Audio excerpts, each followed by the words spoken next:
আমাৰ সাংবাদিক বন্ধুসকলক BTC minority citizen senior citizen মঞ্চ বা সংখ্যালঘু জ্যেষ্ঠ নাগৰিক মঞ্চৰ তৰফৰ পৰা আন্তৰিক শুভেচ্ছা জ্ঞাপন কৰিছোঁ। আজি ভোটগাঁওস্থিত কমিউনিটি হলত সংখ্যালঘু জ্যেষ্ঠ নাগৰিক মঞ্চৰ এখনি কেন্দ্ৰীয় সমিতিৰ সাধাৰণ সভা অনুষ্ঠিত হৈছে।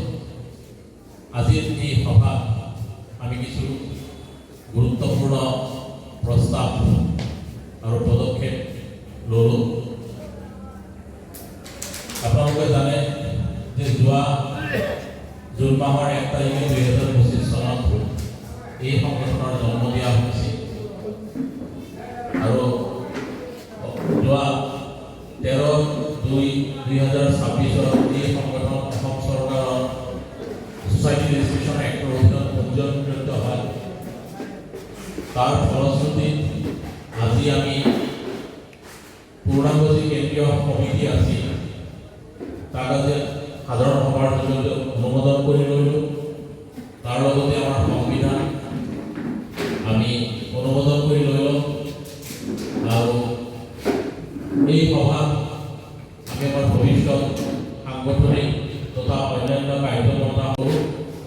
তাৰ ভিতৰত আমাৰ হ'ল যেতিয়া আমাৰ বিভিন্ন জিলাসমূহত আমি পূৰ্ণাংগ পৰ্যায়ৰ জিলা সমিতি গঠন কৰিম। তাৰ পৰৱৰ্তী জিলাৰ বিভিন্ন জিলাৰ অন্তৰ্গত বিভিন্ন আঞ্চলিক সমিতিসমূহ গঠন কৰি এইবিলাক সিদ্ধান্ত আজি আমাৰ এই সভা সৰ্বসন্মতিক্ৰমে লোৱা হৈছে।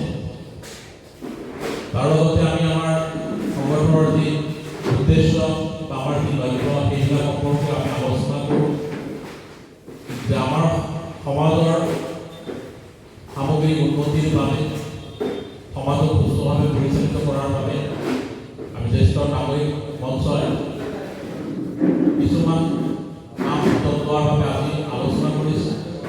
যেনে সামাজিক ন্যায় নিৰাপত্তা, বৃদ্ধ লোকৰ যিটো মৰম শ্ৰদ্ধা বা সন্মান ৰক্ষা কৰা, বৃদ্ধ লোকসকলৰ আৰ্থিক দুৰৱস্থা যিসকলৰ হৈ আছে তেওঁলোকৰ বিষয়ে চিন্তা চৰ্চা কৰা, এই সম্পৰ্কে বিভিন্ন চৰকাৰী পক্ষৰ লগত যোগাযোগ কৰা বা দাবী উত্থাপন কৰা, তাৰ লগতে আমাৰ যুৱ প্ৰজন্মৰ মাজত যি ধৰণৰ সামাজিক বিশৃংখলতাবোৰ দেখা দিছে সেইবোৰ আমি কেনেকৈ নিয়ন্ত্ৰণ কৰিব পাৰোঁ সেইবিলাক আমি আলোচনা কৰিছোঁ। তাৰ লগতে আমি আলোচনা কৰিছোঁ আমাৰ শৈক্ষিক ক্ষেত্ৰত আমি বিশেষ গুৰুত্ব দিব লাগিব।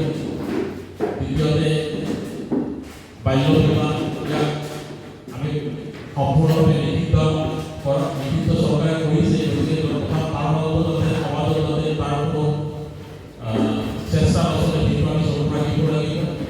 গতিকে এই বিভিন্ন ধৰণৰ কথাবোৰ আমি আজি সভাত আলোচনা কৰিছোঁ। আমাৰ এই সংগঠন কোনো ৰাজনৈতিক সংগঠন নহয়, ই হ'ল সম্পূৰ্ণৰূপে সামাজিক সাংস্কৃতিক সংগঠন। বৰ্তমান ৰাজনৈতিক পৰিৱেশত আমি এতিয়ালৈকে তেনেধৰণে কোনো নিৰ্দিষ্ট দল বা কোনোবা দলক আমি সমৰ্থন কৰা নাই আৰু এইটো প্ৰশ্ন নহয়। আমি যিহেতু ৰাজনৈতিকভাৱে নিৰপেক্ষ থাকিব বিচাৰোঁ, গতিকে এই সম্পৰ্কে আমি একো ক'ব নোৱাৰোঁ। এতিয়া আমি সেইধৰণে সিদ্ধান্ত ল'ব নোৱাৰোঁ। বাকী আমি আশা ৰাখিছোঁ অনাগত দিনত এই সংগঠন পৃথিৱীৰ সংখ্যালঘু জ্যেষ্ঠ নাগৰিকসকলৰ যি অন্যতম সংগঠন হিচাপে পৰিচিত হ'ব। গতিকে এই কামনা কৰি মোৰ বক্তব্য সামৰিছোঁ। ধন্যবাদ।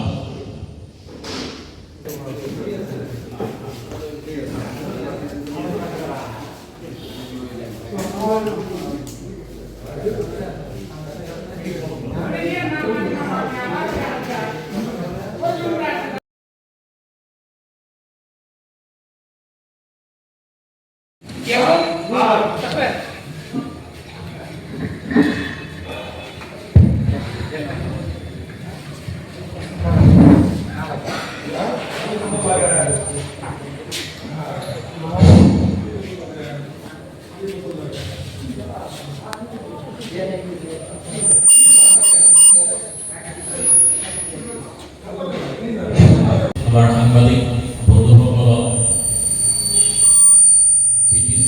BTC minority citizen senior citizen মঞ্চ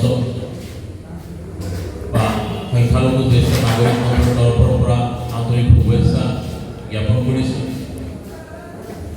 আজি ভোটগাঁওস্থিত কমিউনিটি হলত সংখ্যালঘু জ্যেষ্ঠ নাগৰিক মঞ্চৰ এখনি কেন্দ্ৰীয় সমিতিৰ সাধাৰণ সভা অনুষ্ঠিত হৈছিল। আজিৰ এই সভাত আমি কিছু গুৰুত্বপূৰ্ণ প্ৰস্তাৱ আৰু পদক্ষেপ ল'লোঁ। আপোনালোকে জানে যে যোৱা জুন মাহৰ 1 তাৰিখে 2025 চনত এই সংগঠনৰ জন্ম দিয়া হৈছিল আৰু যোৱা 13/2/2026 এই সংগঠন অসম চৰকাৰৰ সোসাইটি ৰেজিষ্ট্ৰেশ্যন এক্টৰ অধীনত পঞ্জীয়নভুক্ত হয়। তাৰ ফলশ্ৰুতিত আজি আমি পূৰ্ণাংগ যি কেন্দ্ৰীয় সমিতি আছিল তাক আজি সাধাৰণ সভাৰ জৰিয়তে অনুমোদন কৰি ল'লোঁ। তাৰ লগতে আমাৰ সংবিধান আমি অনুমোদন কৰি ল'লোঁ আৰু এই সভাত আমি আমাৰ ভৱিষ্যত সাংগঠনিক তথা অন্যান্য কাৰ্যকলাপ কৰোঁ। তাৰ ভিতৰত আমাৰ হ'ল যেতিয়া আমাৰ বিভিন্ন জিলাসমূহত আমি পূৰ্ণাংগ পৰ্যায়ৰ জিলা সমিতি আমি গঠন কৰিম। তাৰ পৰৱৰ্তী জিলাৰ অন্তৰ্গত বিভিন্ন আঞ্চলিক সমিতিসমূহ গঠন কৰি এইবিলাক সিদ্ধান্ত আজি আমাৰ এই সভা সৰ্বসন্মতিক্ৰমে লোৱা হৈছে।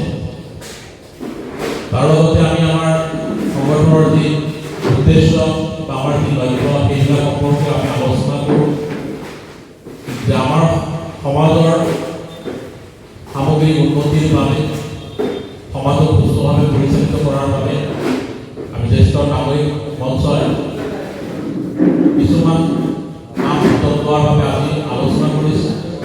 যেনে সামাজিক ন্যায় নিৰাপত্তা, বৃদ্ধ লোকৰ যিটো মৰম শ্ৰদ্ধা বা সন্মান ৰক্ষা কৰা, বৃদ্ধ লোকসকলৰ যিটো আৰ্থিক দুৰৱস্থা যিসকলৰ হৈ আছে তেওঁলোকৰ বিষয়ে চিন্তা চৰ্চা কৰা, এই সম্পৰ্কে বিভিন্ন চৰকাৰী পক্ষৰ লগত যোগাযোগ কৰা বা দাবী উত্থাপন কৰা, তাৰ লগতে আমাৰ যুৱ প্ৰজন্মৰ মাজত যি ধৰণৰ সামাজিক বিশৃংখলতাবোৰ দেখা দিছে সেইবোৰ আমি কেনেকৈ নিয়ন্ত্ৰণ কৰিব পাৰোঁ সেইবিলাক আমি আলোচনা কৰিছোঁ। তাৰ লগতে আমি আলোচনা কৰিছোঁ আমাৰ শৈক্ষিক ক্ষেত্ৰত আমি বিশেষ গুৰুত্ব দিব লাগিব।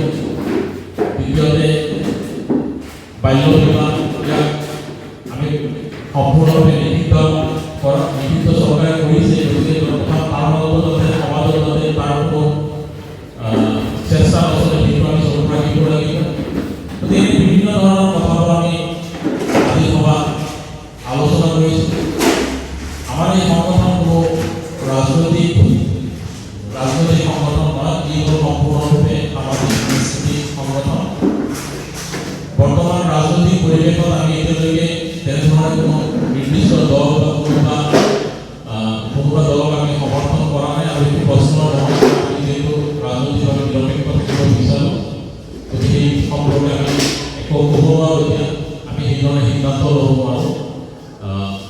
বাকী আমি আশা ৰাখিছোঁ অনাগত দিনত এই সংগঠন পৃথিৱীৰ সংখ্যালঘু জ্যেষ্ঠ নাগৰিকসকলৰ যি অন্যতম সংগঠন হিচাপে পৰিচিত হ'ব। গতিকে সেই কামনা কৰি মোৰ বক্তব্য সামৰিছোঁ। ধন্যবাদ।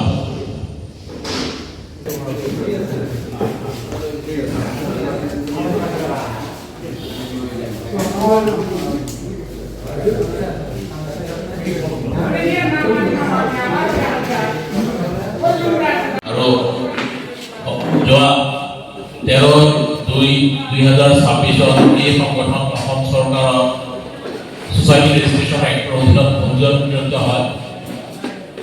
তাৰ ফলশ্ৰুতিত আজি আমি পূৰ্ণাংগ যি কেন্দ্ৰীয় সমিতি আছিল তাক আজি সাধাৰণ সভাৰ জৰিয়তে অনুমোদন কৰি ল'লোঁ। তাৰ লগতে আমাৰ সংবিধান আমি অনুমোদন কৰি ল'লোঁ আৰু এই এই সভা আমি আমাৰ ভবিষ্যৎ সাংগঠনিক তথা অন্যান্য কাৰ্যপন্থা সম্পৰ্কে আলোচনা কৰি বিভিন্ন প্ৰস্তাৱ গ্ৰহণ কৰোঁ। তাৰ ভিতৰত আমাৰ হ'ল যেতিয়া আমাৰ বিভিন্ন জিলাসমূহত পূৰ্ণাংগ পৰ্যায়ৰ জিলা সমিতি গঠন কৰি তাৰ পৰৱৰ্তী জিলাৰ বিভিন্ন জিলাৰ অন্তৰ্গত বিভিন্ন আঞ্চলিক সমিতিসমূহ গঠন কৰি এইবিলাক সিদ্ধান্ত আজি আমাৰ এই সভা সৰ্বসন্মতিক্ৰমে লোৱা হৈছে। তাৰ লগতে আমি আমাৰ সংগঠনৰ যি উদ্দেশ্য বা আমাৰ যি লক্ষ্য সেইবিলাক সম্পৰ্কে আমি আলোচনা কৰোঁ যে আমাৰ সমাজৰ সামগ্ৰিক উন্নতিৰ বাবে সমাজক সুস্থভাৱে পৰিচালিত কৰাৰ বাবে আমি জ্যেষ্ঠ নাগৰিক মঞ্চই কিছুমান তত্ত্বৰ বাবে আজি আলোচনা কৰিছোঁ।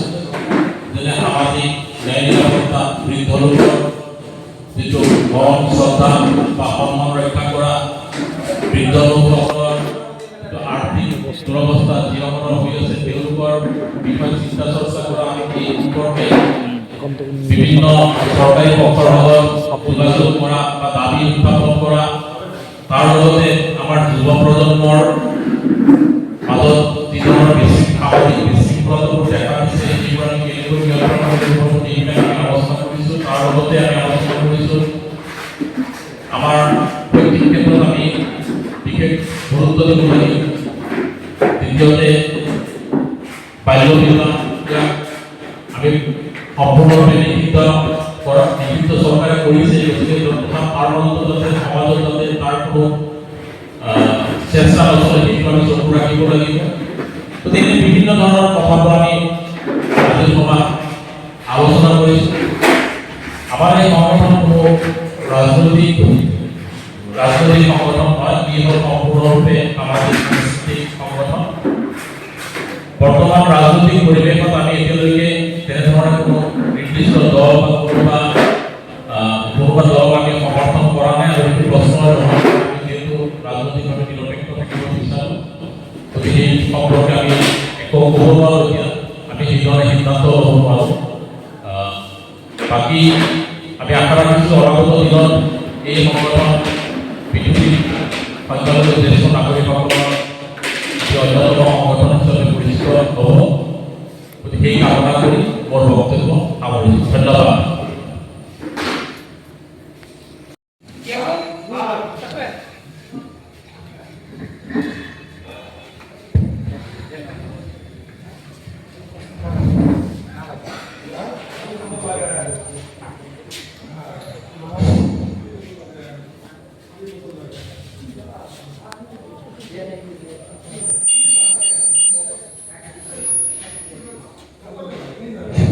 আৰু যোৱা 13/2/2026 এই সংগঠন অসম চৰকাৰৰ ছ'চাইটি ৰেজিষ্ট্ৰেশ্যন এক্টৰ অধীনত পঞ্জীয়নকৃত হয়।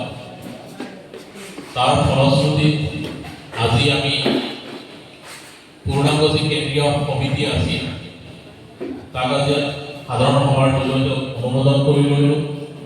তাৰ লগতে আমাৰ সংবিধান আমি অনুমোদন কৰি ল'লোঁ।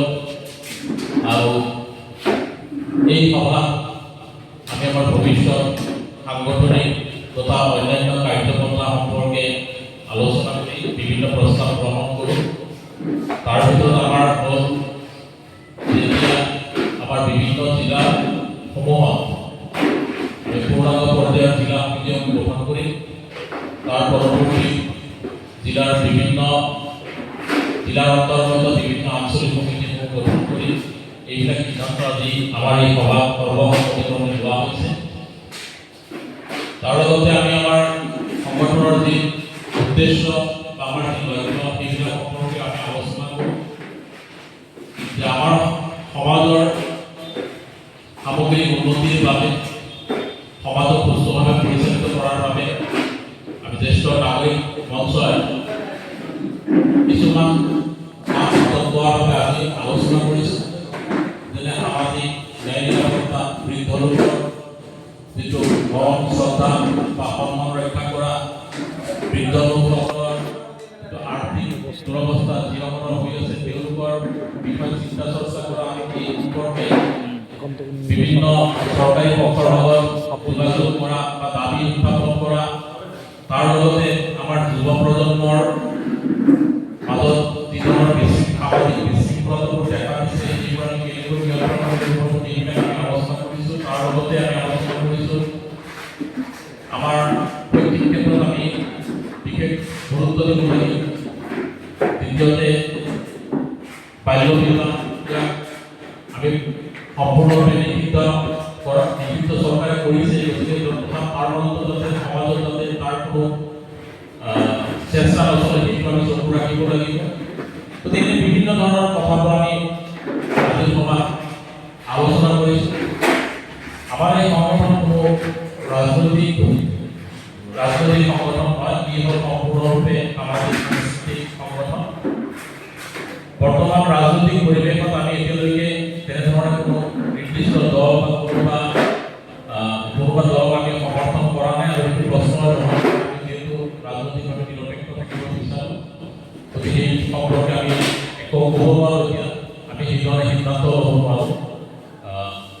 বাকী আমি আশা ৰাখিছোঁ অনাগত দিনত এই সংগঠন পৃথিৱীৰ সংখ্যালঘু জ্যেষ্ঠ নাগৰিকসকলৰ অন্যতম সংগঠন হিচাপে পৰিচিত হ'ব। গতিকে সেই কামনা কৰি মোৰ বক্তব্য সামৰিছোঁ। ধন্যবাদ।